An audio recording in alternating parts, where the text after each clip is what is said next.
Hello guys, আসসালামু আলাইকুম। আমি সকালে ঘুম থেকে উঠে দেখি যে একটা চড়ুই পাখি আমাদের উঠানে মরে গেছে। এখন আমার আপু কবর দিচ্ছে, আপনারা চলেন দেখবেন। এখন দেখায় আপনাদের, দেখছেন পাখিটা কিভাবে মরে রয়েছে। দেখেন আমার আপু মাটি দেওয়ার জন্য গর্ত করতেছে।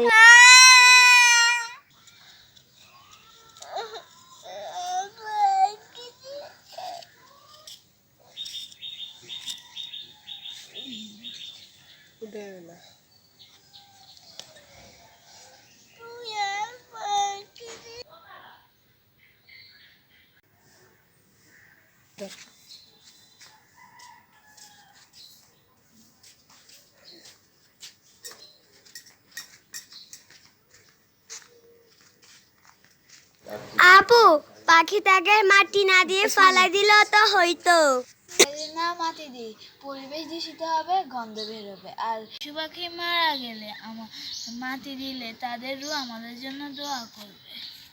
মাটি না দিলে গন্ধ বের হবে ও পরিবেশ দূষিত হবে। পাখি মারা গেলে তাদের মাটি দিলে, পশু পাখি মারা গেলে আমাদের ভিডিওগুলো যদি ভালো লেগে থাকে তাহলে লাইক দিবেন, কমেন্ট দিবেন, শেয়ার দিবেন, পেজটাকে ফলো দিয়ে সাথে থাকবেন। আল্লাহ হাফেজ, সবাই ভালো থাকবেন, সুস্থ থাকবেন।